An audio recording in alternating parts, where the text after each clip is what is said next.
parenting, and whatever comes to mind, whatever actually sort of jazzes us. That's the game. That's what we're up to. So what I want to do is, as I like to do, there you are. If I get you in the picture, you're fine. Let's see. I'm out of the way. Sorry, guys. The chairs don't quite work around this desk. Maybe we Morning. should figure out a different strategy. Morning. Yeah, and if you would, let us know that sounds good. Tell us where you're from. Let's say hi to each other. But what I like to do is I share something I hope that you'll find maybe helpful. My expectation.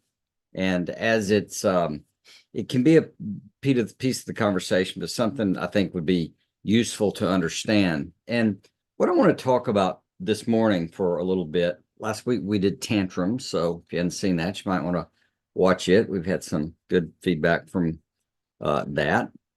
And this is not unrelated as I've thought about it and reflected on it. And it really came up from a counseling coaching type conversation I had yesterday. But it's about patience. And what I'd sent out in the reminder note is developing patience in yourself, or really in your child, but of course in yourself too. And so if you have a problem with impatience, I'm going to try to help you understand and diagnose exactly what's going on. So the way I like to approach problems, you can see over my head that Enjoying Problems book, is I've looked for a way to explain problems top to bottom. And yeah, it's being recorded. I apologize.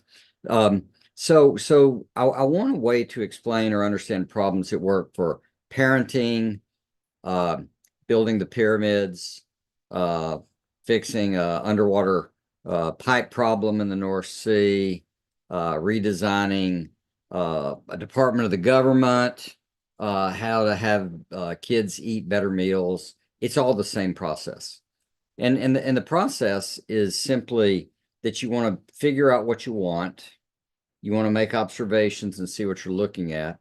You want to group those into categories so you can see kind of the patterns.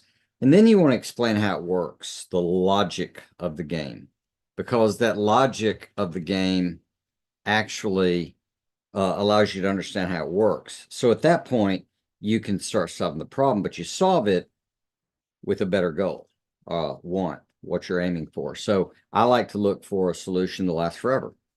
So that doesn't mean I'll find it, but you know what you're looking for in patience in your life or in other people's life is how could I don't know that you can have a goal of how could I be patient, calm all the time. We're not trying to be Zen Buddhist priests here. Maybe you are.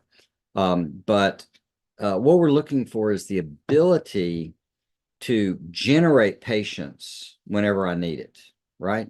So if you're impatient and you can generate patience whenever you need it for the rest of your life, problem solved. Same with your kids. If you could generate patience for your kids anytime you need to, then I think you're golden. Does that sound okay? Good, yeah. All right. So excellent. So what we have to do is we really need to understand what this game is. So what is, Jody and I have not talked about this part, so she would be a good guinea pig. Yeah.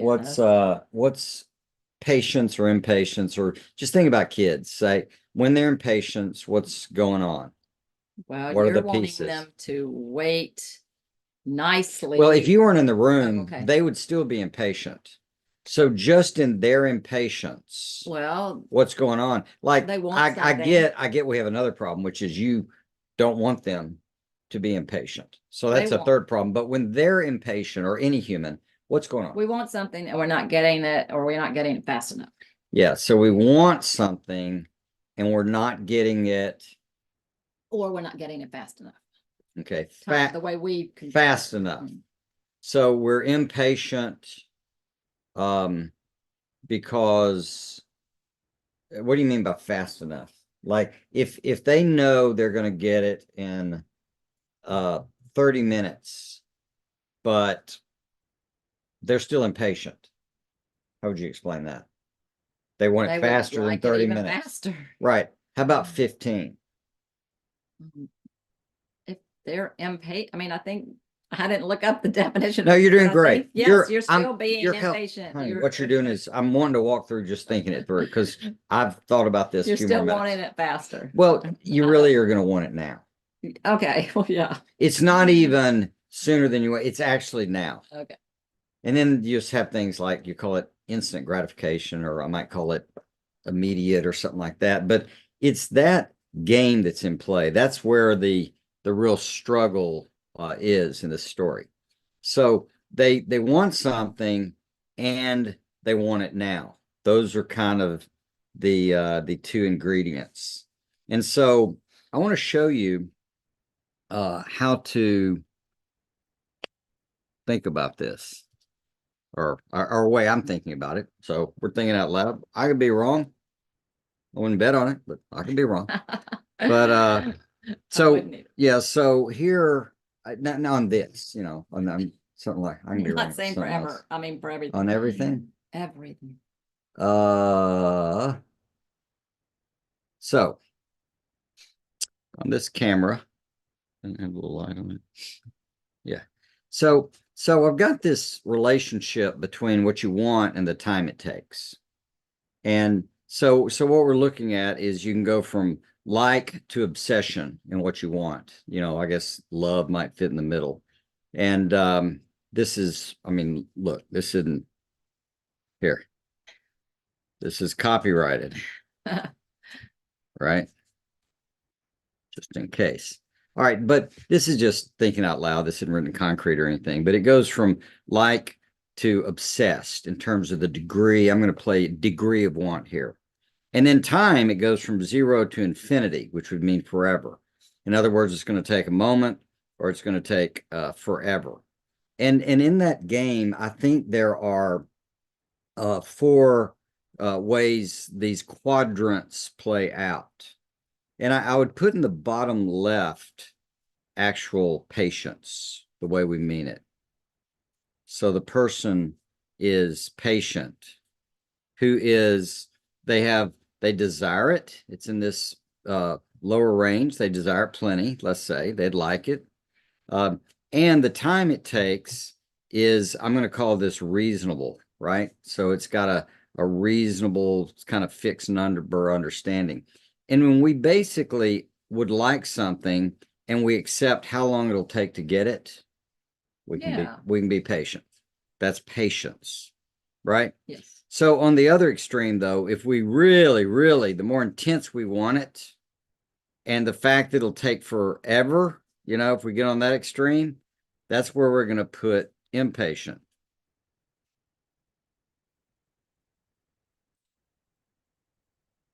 So the more intensely you want it and the longer it's going to take, that's quote unreasonable, and especially if you think it's going to take forever, you're going to be, or they're going to be impatient. And that's what's going on. So they want it now and they want it intensely. But they are going to feel like it's going to take forever. And I'm going to tell you that's going to be a little secret here, this forever thing. What's going on is when someone's impatient is they're actually thinking that they're never going to get what they want. That means forever, never. So they're never going to get it unless they do something. And so then they have a fit with hopes of changing the time schedule. So to get what they want. There are two other quadrants here that I'd say are a little different. So, they're roughly the same, but when I look at it and I go, okay, you want something, or they want something, kids want something, but it's simply going to take too long to get it. It'll take forever. Then what we do there is we drop it. You just quit wanting it. You give up. I remember a story of Feynman, famous physicist, that was doing calculations in his master's program at MIT. He was a graduate assistant, he and a buddy. And this professor had them working on calculations. And they did it for a few weeks. And then they came back and said, without computers, which that was back in the day, or without anything assisting us, if we do this and the calculations you want, it's going to take us like 20 years to work this out. And so the prof said, oh yeah, that won't work. So there's, Drop it. yeah, there's the rub. So you drop it. So when someone recognizes that even though they'd like it, it's not intense, they'd like it, but it's simply going to take too long, they'll drop it. So this other quadrant, this last one, this upper left, is you'd like it intensely towards obsession, love, obsess, somewhere up there. But the time is reasonable, but this intensity up here, I would say it's puts you into anticipation or anticipate. We could say excitement, anxious. This is kind of like opening presents for Christmas. It's like they know there's a deadline, but they're so excited, right? Something like that. So it's more of a, it's not quite, it's not impatience, but it's not patient. It's not, I can wait. It's like, Okay. Sure. Yeah. So there's a anticipatory level and a drop it level, if I thought of a good word, opposite of anticipate. But that's, I think, where the game is. Does that make sense? You have any Yeah, questions for about sure. that? I think your Christmas example for that anticipate one is a good one. Well, and this shows up in a lot of places, and I want to show you one more thing, and then I'll get back to our beautiful faces. Yeah, thought I had a sheet. So basically, when you break it down, there are these two areas, and these two areas are basically want. We're talking about patience if you just came on, and time, desire and time. Those are the two ingredients. And so when you understand how they work, that impatience is basically, as we just said, is a function of I want it bad, and I want it now. Right? So it's intensity. It's this intensity. Scoot your paper over a little bit. I'm sorry, it's this intensity, patience. Sorry about that.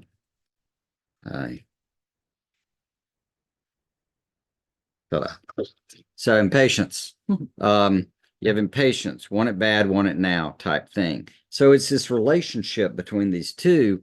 And so that's actually what you need to know for the change. Because if you want this to change in another human being or yourself, what would you change? I'll ask Jody. What would you change? Well, you can either change your want or change how your time, how long you're willing to wait for it, or something like with the time. Yeah, you can change either the wanting or the time or some combination. So basically, the way I would say this works is when you want a thing, if you can figure out or communicate that they can't have it or you can't have it, the moment you can realize or they can realize that they can't have the very thing they want, they will not want it anymore. This, for some reason, is controversial, but I think when you think it through, you'll appreciate it. Because when you see a child, especially, continuing to haunt you and keep asking for something, they think they've still got a chance. They think there's a chance there. The moment you can't have something, you won't want it anymore if you've concluded that. So that becomes very important to clarify what it is they want and whether they can have it or not. And specifically, it's can't have it now, right? So it's this relationship. You can't have it now, or we could say it another way, which is you can have it at a certain point of time. Okay. This is actually kind of where the solution is. So what goes on is if you realize something will not last forever, then you're going to be in a dramatically different place. I was thinking about it in a coffee shop this morning and how noises tend to bother me pretty significantly. Is that fair? Yeah. Uh, and and so if I think a noise is going to last forever, I'll have to, like the music, if it's too loud over my ears, I'll ask them to turn it down so I can hear the person talk. Because I think that's going to just keep on going on. So it's sort of, there's a little bit of impatience with me because I can't have the conversation. When they run the grinders on the coffee, you know, they're grinding the coffee beans, Yes. they're very loud. But because I know it's going to stop in a moment, I can just pause and be patient. And so really what you're aiming for is that relationship. You want to put together whether they can have it and when.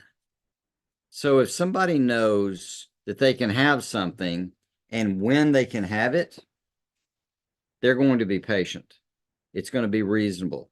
If they want something and you explain it's going to take forever or beyond what they care about, they'll drop it. If it's reasonable, but they really, really want it, you're going to have to just understand it's the Christmas opening problem.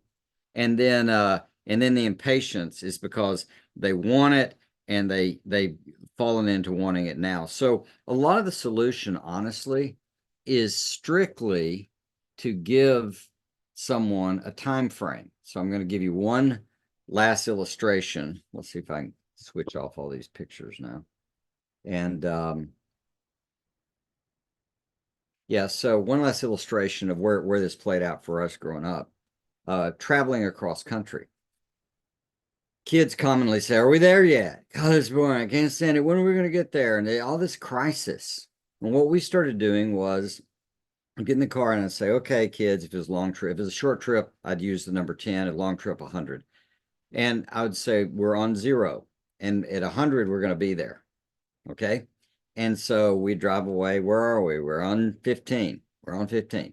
And I'd calculate in my head roughly halfway is 50, obviously. And you start getting up to around 80 and 85 and 90, and they go, "Oh, 90, you know," and then suddenly it shifts over from them being patient to anticipatory, but that's still in the patience game, you know, patience section, I guess. And so that is an example. So whatever you run into and face with your kids or yourself, if you can sort out what do you want and when do you want it by, or when can you get it reasonably? Not now. So if they can't have it now, they'll give up asking for now. Back to my point. If they can't have it now, they'll stop. If they know they can't have it now. But if you can give them a time frame in this amount of time, or really with children smaller, they probably need like the numbers of the clock or when the hand gets on the something, because that's an abstraction. Time is so something reasonable, or you know, after nap, after I go to the mailbox and back. I don't know what it is, but anything where they know there's time and they can get the thing they want, they're going to be fine. If you can get them, if you can tell if they're never going to get it, they'll be fine after you get it through their heads. But it's that game of time and desire. And so the sooner you catch on and start working with that, you'll be golden. For me, when I'm on line with Tech Help, I was this week for about 3 hours. And with Tech Help, the problem is I would be impatient because I think it's going to last forever. And that's what Hades is about. You're in a place forever. So I thought I was in Hades, right? So I'm sitting there and I started teaching myself a while back to go, it won't last forever. I just say that. It won't last forever. This won't last forever. And I use that all the time to generate patience because of my own issues. Anyway, I hope you find that helpful. The drop it thing, I was thinking about, we do that with restaurants. If you go and they tell you, "Oh, it's going to be an hour and a half wait," you usually drop it and go somewhere else. Yeah, that's a great example. Yeah, so there you are. You want to the restaurant, but the time frame to get it is unreasonable. Yeah. You know, I did that. I didn't want to be in school that long. So I didn't even think about going into medicine because it would have me in school for what, 8 years or Wait, something you like usually that. drop it and go somewhere. Sorry about that. Yeah, so it would be something like 8 years, nine, and now I have honestly been in school much longer than med school would have been. But what do I know? All right, so questions, solutions, answers. I'm gonna see uh, who's got something they want to share. Joey Girl said, my son is on the spectrum and patience is a huge struggle for him. Yeah. And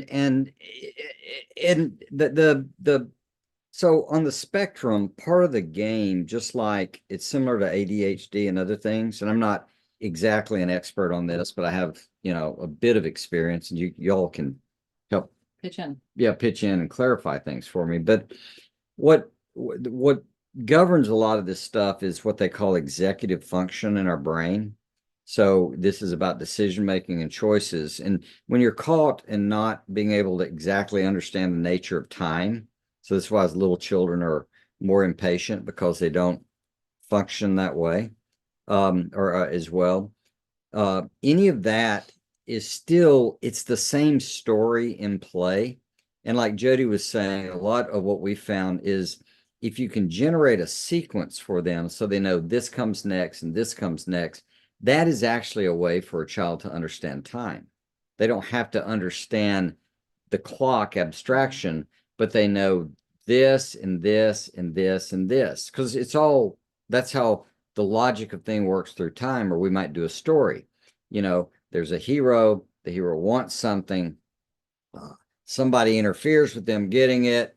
It looks like they're not going to get it. Then they're back on course. Then another challenge. Then they're on course and they make it. And, the bad guy loses or whatever else. But that's the game. So what do I want? What do you want? And here's what you're going to take to get it. This is a good strategy. We're going to have to do this and we're going to do this and then we're going to get to watch it, or do something. I Sure. was thinking about, watching a little show. That might be, we're going to watch it after supper. So there's going to be patience generated by that. If you go later, we're going to watch it. I'm going to let you watch a 15-minute show later in a little bit. Well, that just invites them to keep pushing because they want to watch it now. The moment you do something reasonable, like after supper, patience will happen. They might get anticipatory or something, but probably not. I think even telling a child, they ask you something, you say maybe, well, they're just going to keep asking you. So even if it's a possibility, you might say something like, I will decide that by lunchtime, you can ask me again, or something like that. That just kind of popped in my head because that maybe can be torturous. Like, well, how do I find out when that, is going to happen? And I like the concreteness of maybe even with an older child that has some issues, ways to wait patiently, what to do in that time. While you're waiting on this, why don't you? Well, and they can figure out that gives them other strategy, but you still need the frame of you're not getting it now. Yes. It's not happening Right. now. It's happening at a certain point in time. And sometimes it's happening in sequence after you calm down and after you're quiet for a little bit, Yeah. then it's going to happen. Right. So in any of these games, it's if you can give a reasonable time frame for them to get what they want, they can be patient.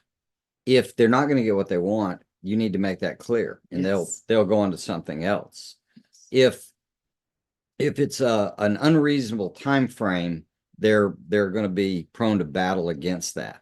So that's the interplay, the way I certainly see it.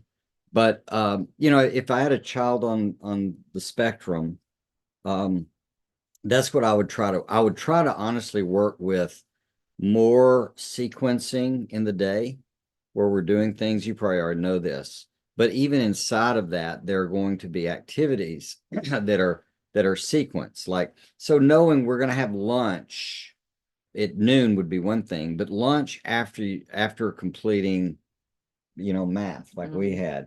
So they knew that completing their math would lead to lunch. So they could be patient about lunch, even if they were hungry, because they knew the sequence. Well, it's really the same type of game. It's just going to be simplified or understood in some other way, where this child needs a steady sequence so they understand here's how you can get what you want, and here's when you'd get it in the sequence. So now they've got a good strategy to do life with, instead of just having a fit about or an impatience about wanting it now. And don't miss this for you too personally. When you're impatient, you're obviously wanting something now and you feel trapped and thinking through, how long will it take? Or do I really want it? Sometimes, we figure out, like I said about medical school, I went, oh my goodness, that much money and that many years in school, I don't want to do that. And so I didn't have the desire anymore. That's the way it goes. So, other questions? What's on your mind? It really does dovetail into the tantrum talk, because this is how we can think about patience and be more patient. And we're training our children.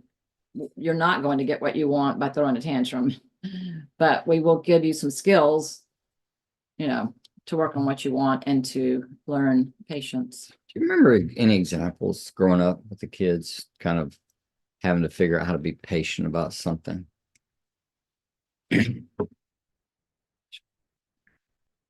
What were our kids impatient I'm trying about? to just even think about. They got pretty patient about trips because they found out it can only go this bit. It goes what? When they were young, Fred, we would go to, hey, they used to have this thing called bookstores. Oh yeah, I remember So those. and Fred especially loves to look at books in bookstores, and for a long time. So you tell them what you would. Yeah, so the kids, yeah, that is probably a good one. I'd gotten an email from somebody that I could address. While you're looking at that, I'll just say this is kind of fits in. We had one of our little 3-year-olds here at Christmas, and we had this little swing in the backyard that it broke, and they were going to be leaving, I think just maybe like in 2 days. And the little girl kept saying, is Grampy going to fix that? And I kept answering her, yes. I wasn't tuning in. She was meaning like, is he going to fix it now? I'm thinking, yes, he will fix it at some point. So yeah, that time factor is a big deal. So one of the things I would do, so I'd go to the bookstore, and I have a little bit of time blindness, so there's that problem. And the kids would be with me, and they'd look at books and do stuff for a while, and then they'd want to give up. And so they would say, Dad, when are we going to go? And I didn't need a lot of complaining with a bunch of kids in the store. And I'd say, I invented something I called the 5-minute rule. So here's the deal. I'm telling you when we're going to leave, so I've got a commitment. But if you ask, meaning complain, but if you ask, that means I get to stay 5 more minutes. And so I remember Forrest, the third one day, he was little, and he said, Dad, when are we going home? And Trip and Laura like jumped on him. No, you don't understand. It's the 5-minute rule. But still they had a fair bit of control, because even then the 5-minute, even they violated it, I'd leave in 5 minutes. And that's sort of how the game worked. So they it was a way of really adding some fun, but a little control into the conversation. So questions, homeschooling, parenting, patience, tantrums. Yeah. Anything. I'm not afraid of opinions. I've shared my opinions, whether they're wrong, often wrong, but never in doubt. How's that phrase go? Yeah, so Joey Girl said, thanks for the ideas on the road trips. We're headed out of town Monday. It really does work. And explain to them, that what the number is, or you can even, I guess you could have a dial. You could have a chart or something, something like that. Yeah. But mostly it's some way they can understand it. And we were teaching them how to count. Yeah, you actually could do that as a visual. Just make it a chart. They can either like when you color it in or sticker or something. Well, and I was thinking those old fake clocks too, like will be when this hand's on that. Sure. You know, you could just sometimes you can find those at actually teacher stores and Yeah. or Dollar Tree. I think I've seen them. Yep. Sure, that'd be good. So I got a note today that said, "Hi, Dr. Fred, I'm really enjoying your homeschool lives. Though I usually end up watching the replay, I'm looking for your thoughts on my almost 10-year-old in Saxon math. He seems to grasp the new concepts really well. We're getting into the end of book 5.4. However, most of his errors are simple mistakes like addition and subtraction. He knows all of his math facts really well, but it seems it's just simple counting errors. He will also get caught up with the story problems and then what the text is actually saying. He will bring his work to me and get frustrated because of his simple errors. He seems to enjoy math, so I don't want to squash his interest. I've suggested he slow down, but that just seems to frustrate him. Yeah. Because there's extended time. It's actually backing up my point. So thanks for any thoughts. Yeah, so here's what's going on. That child is learning. Okay, next question. Because that's all it is. So look, learning involves kind of like curiosity and frustration. And it's going to be frustrating because you're engaged in learning. That's how it kind of works. Now, for that particular child or situation, obviously part of math is learning how not to make mistakes. So whatever's going on in that conversation, he doesn't have control or a good way to check himself. And what I would be doing is saying, look, you got to get this right. And I don't know what the grading structure is or whatever, but it would be going and redoing it over, because in math, you only have there are only two things that generate mistakes. One is carelessness, and the other is you know what you're doing. So that's kind of the options. Well, with someone like that, you just help them think through how could you, it's not slow down, it's check your work. It's double check. This is carpentry. They have a thing, it's called measure twice, cut once. You want redundancies to make sure it happens. I have to, when I send out a bulk email, I have to make myself send it to myself to look at it. And I hate to do that because it's a hassle. But almost every time I find something wrong or something mistaken, I don't catch it all. But those redundancies are part of how it works. So he needs to be taught how to check his work. And if he's getting a grade and he has to redo it all, it's not worth it to him to redo it. So he'd want to check his work. Otherwise, he just doesn't understand it. And Go for it. to show your work. Some people do their math and they don't make their children show all their work, and they just have this like outline of a problem and an answer. But if your child is showing you every step of their work, and this is especially important down the line with more complicated math things, you know, but and are they lining up their numbers really well? Like if you know, if it's 12 plus 34, are they in line? You know, use graph paper if you need to, but is it neat? And are they showing their work? Yeah. And that helps wire up their brain. I know bright kids, especially, well, I just know the answer. Why do I have to write it? You know, well, and that's because you do. Yeah, write the actual problem down, not just the answer. Yeah, the whole thing. Yeah. And what it does is it trains them. So you get to a stage where your math's too complicated that you can't just spit out the answer.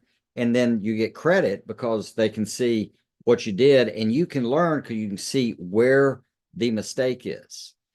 You're getting it out into reality. We need your answer, but we need your thinking process. And what we communicate to kids is the issue is the answer, and the issue is not the answer. The issue is your thinking process and the answer. How did you arrive at it? You know, so because then we can improve it. Yeah. So in that context, that's how they build patience. But part of what I'd tell my son, and have at that age, is it is frustrating. Nothing's wrong with you. I get it. You want it to work like this. So what we did is we started, we had a phrase that we would use, and it worked like this. Look, everything's hard before it's easy, but it's easy once you know how. So you're in the process of learning, and it's going to be hard at first, and then it's going to be easy.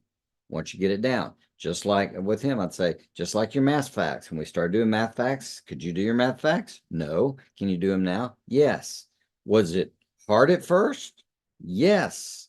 And is it easy now? Yes. Everything's hard before it's easy, but it's easy once you know how. So, Yeah. there you go. Other questions? Or what's on your mind? My daughter has meltdowns. She says Saxon's too hard, but she's getting an A. Oh, I just don't get it. Boy, I don't either. So can you type in how long she spends on Saxon? Like how much does she do? too hard, but she's getting A's Like how and a meltdown. Have a what's on meltdown that? and I'm just looking at it, just trying to piece it together. Because man, if I was getting A's, I'd be really excited. But Yeah, she's like Brett melting said, down often. Now she's not saying necessarily about this, oh, but she has meltdowns. And then she says, Saxon is too hard. It may be related to Saxon, maybe more than Saxon. But she's getting A's. I don't get it. And I don't quite frankly get it either. But, you know, when someone's getting A's, I'm wondering how, like, it sounds like, is she bored? Is it not challenging enough? Like, is she doing, you know, 5 problems in an hour or something like that? I don't know. But it's that consistent pattern, the way we understand doing math. You want to at least a 90 or better, right? On a consistent basis over time. And you do the number of problems they can do comfortably. When they get older, the way we did it was 2 hours. We did break them up into 2 separate hours with reading in between or something. But the fact is, if they can maintain in that amount of time to get 90% level, they're going to be learning. And if they get in tough stuff, you drop the number of problems. Don't drop time, just the number of problems. And generally with kids or all humans, if the challenge is too big for them, for their skills, they get anxious. If the challenge is too low, they get bored. And usually a meltdown like this is probably a board thing or something. So here you added, or she added, she spends about an hour once she actually does the work. Okay. So with a situation like that, the meltdown usually, what is that there? like something just blocking what you typed. I know. Why is it there? Why can't I read it? I didn't type anything. No, keep going. So the meltdown usually takes longer than her doing the work. She wastes so much time in not wanting to do the work that she hates math. All right, so this is a little easier to fix than you might think. So she hates math and she takes a long time to do it. That tells me there's obviously not a deadline for her to complete her math. And this is part of the problem. Now we're in a battle about it. So if you want her doing an hour of work, let's just say that's your thing. What you do is you have a start time and a finish time. And the start time is whatever you want. The finish time is 1 hour later. And hopefully she can understand time and clocks and put a clock out there. And here's the trick. If you get it done in this amount of time, you're done. If you get it done faster, you can have that extra time to do what you want. If you don't get finished, then we're going to stop, move to the next subject, and you're going to have to do it later in the afternoon or sometime later in the day. And you're going to be doing homework, as it were. So you can either do it now in the allotted time, or you can do it later. If you allow her infinite amount of time and her pattern gets to be argue until she finally has to do it because she can't get out or whatever, there's no challenge or whatever. It's sort of a gets to be a dysfunctional cycle. It doesn't work, you know. So I would say if you'll set that time limit, you got to stick to it. But this isn't a negotiation. It's learning math because she's going to learn math. And once she knows she's going to learn math, she won't try not to learn math. But she thinks she's got a chance because apparently her meltdowns get you to behave somehow different. Something happens. Yeah. But if you set it up that way and you have to do homework later, and then the later homework should be after lunch, let's say if you do school in the morning, and the later homework is you can't go play until you're through with your math. And so then it's a matter of finishing. I don't know that you have to put a time limit on that. She can take all afternoon. But then it's a matter of finishing. She'd already started it. And when somebody's closer to finishing, they tend to want to knock it out because you want to see that closure thing. Yeah, What are I you think thinking? that, well, I think you will see if you institute what Brad just said, you will see a change in her pretty quickly. Stick with it. And otherwise, if she's having the meltdowns in other parts of your life, it might, it's kind of back to the tantrum thing or something. What am I doing that's rewarding this meltdown? We don't need to do meltdowns. Yeah, so meltdown, you need to go back and watch our tantrum thing from last week. But she says, I tried dropping the problems, but she melts down. Okay, yeah, and this isn't trying. We're not trying. So if you drop the problems, now, I don't know how many problems we're talking about, but if she takes an hour to do the problems and gets an A, she needs more problems, not less. Like that's not enough of a challenge. If it's an actual hour, you said is about once she gets going. What she needs is a number of problems and a set time limit in which to do it. And this is training because testing and other stuff in school later on is going to be the exact same thing. It's going to be the same game that they're going to have time limits. And so they have to work within time limits. It's the same with a job. You've got time limits to get something accomplished or do something, or when you have to show up. So they have to learn. So if with the math, you need to set up with her that here are the number of problems you're doing, and here's the grade you need to have, and here's it's going to stop at that moment. Put your pencils down, and then if you're not finished, you'll have homework. If you get finished early, then you can go play for a little bit before the next actually gives subject. the child more Control. control. Yeah. Like, oh man, I can finish early and have a little, I can go do something for a few minutes. Or, hey, I've got to do this in the afternoon and miss out on something. She's going to miss out on playing with a friend or something while she's doing homework because that she would have normally been doing at that time. But yeah, just stick with it. And, like we've said, tell her, hey, we're doing something new. We're changing it up, but this is what I expect from you. This is your choice. Well, and let me end there. We're changing it, but what I would do is I would say we're going to try this for 2 weeks, or 2 months or whatever, and we're going to see how it works. But we're not in a big negotiation. The more you get into negotiating with your kids, the more misery you're going to create in your life. Now, if it's something to negotiate, that's fine. If you're going out and helping her buy a wedding dress, a grown daughter, yeah, that's a negotiation. I get it. And if they want chicken nuggets or what's the other thing you would eat like that? Or a piece of pizza, let's make up something. But they can't both and they can pick, that's fine. But by and large and stuff like this, we're not negotiating if you're going to learn math. We're negotiating, unfortunately, how you're going to learn math. And so if she had a better idea of how to learn it, that'd be fine. But everything you've written here is she just don't want to learn it for whatever reason. I don't know what her thinking is. I'm betting her thinking is she's got a chance of not having to do math because she's won enough times to be able to get out of math that it's worth it to her. And I'd say, even on this hourly thing, if you just do an hour and probably make it easier, don't give her enough problems that maybe she can knock it out in 30 minutes. Do that for a week. So she's knocking out in 30 minutes and she gets to go play for 30 minutes. Oh my goodness. You would totally train her to love math that way. And then you just add problems. It'll take the hour or two, whatever you get to. Yeah. For a So, limited time. but Jody made a very important point, and that is, look, all humans want control of some type. And I don't mean control in an evil sense. I mean the ability that if I take an action, I get a result, I get how the game goes. It's a fair game.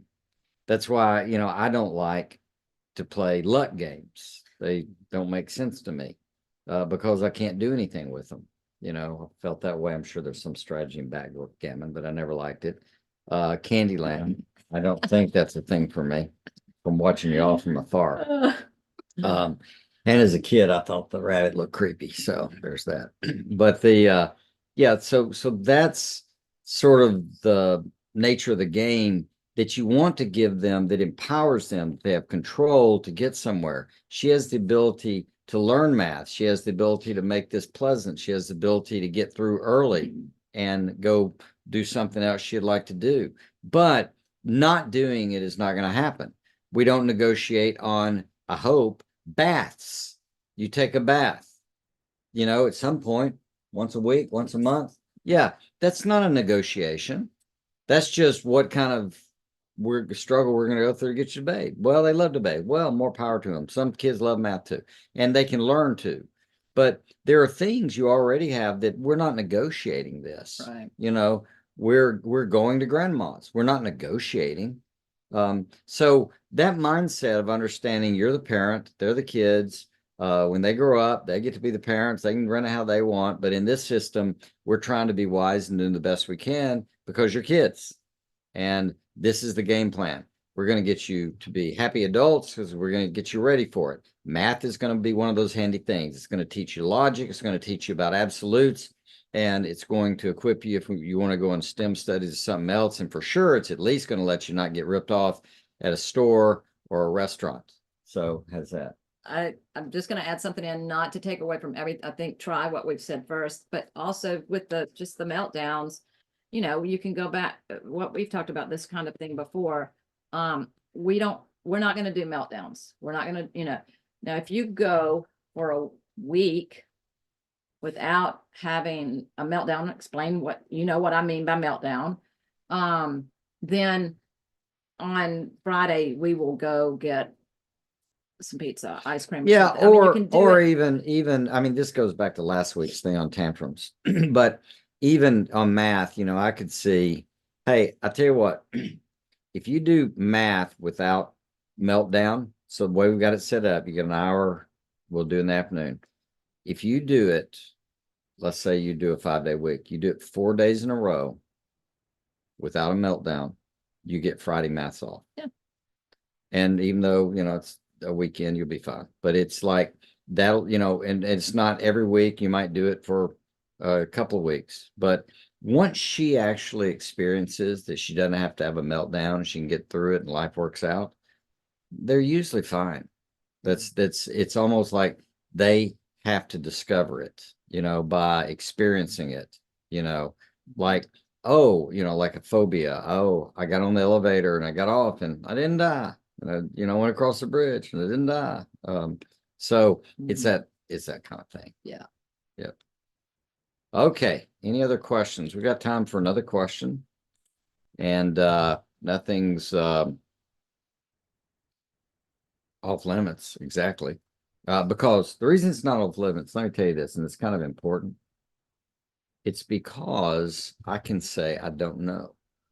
Took me many years to get to where I could actually do that, but that's why I don't mind questions, because if I don't know, I just don't know. It didn't take you years to know you didn't know, but to be able to feel free, ask anything you want, because I'm not sure. Well, yeah, okay. I for sure took a lot of years to get to the place of being able to say I don't know, but I'm not sure I didn't have a little spectrum dysfunction, gift, something, Sheldon, something going on that I probably thought I didn't know. Okay. First, here's how humility works. First humiliation, then humility.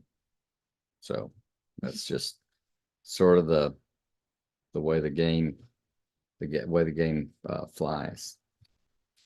All right, so got to thank you in there. Love to hear back how it goes. Yes. And please. we're here most every Friday, and please pass it along, and hope that